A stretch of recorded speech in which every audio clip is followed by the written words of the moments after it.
Temperature and humidity சென்சாரில் என்னென்ன மாதிரியான components தேவை, இதோட கனெக்ஷன் எப்படி கொடுக்கலாம் அப்படிங்கிறத பார்க்கலாம். ஃபஸ்ட்டு ஹியூமிடிட்டி சென்சார், இந்த சென்சார் தேவை. இதில் பார்த்தீங்கன்னா 3 பின் இருக்கும். ஃபஸ்ட்டு உள்ள பின் வந்துட்டு விசிசி, அதுக்கப்புறம் இருக்கிறது வந்து டேட்டா பாயிண்ட்டு, அதுக்கடுத்து இருக்கிறது கிரவுண்டு. ஒரு Arduino board, UNO, USB cable, 3 jumper wires, மேல் to female wire jumper wires. இப்போ என்ன பண்ணணும்னா இந்த 3லையும் ஜம்பர் ஒயர்ஸை இங்கே கனெக்ட் பண்ணிட வேண்டியதான்.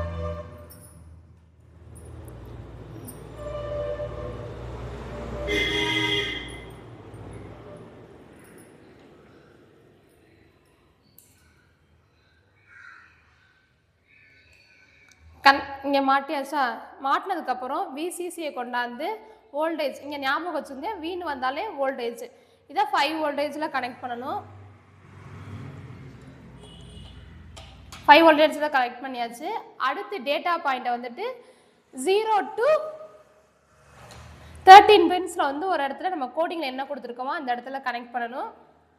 நெக்ஸ்ட்டு கிரவுண்டை வந்துட்டு இங்கே இருக்க 2 கிரவுண்டில் ஒரு கிரவுண்டில் கனெக்ட் பண்ணிக்கலாம். இதான் கனெக்ஷன் கொடுத்துருக்கு. ஓகேவா? இதை வச்சு நம்ம அடுத்த யூஎஸ்பி கேபிளை வந்து இந்த இடத்துல மாட்டி லேப்டாப்பில் இந்த இதை நம்ம மாட்டிட்டோம் அப்படின்னா, ஆர் வந்துட்டு சிஸ்டத்துலனா சிபியூவில் மாட்டிட்டு கனெக்ஷன் கொடுத்து கோடிங் கொடுத்தோம் அப்படின்னா ரன் ஆகும். இதான் வந்துட்டு டெம்பரேச்சர் அண்ட் ஹியூமிடிட்டி சென்சாரை கனெக்ட் பண்ணுற மெத்தட். தேங்க்யூ.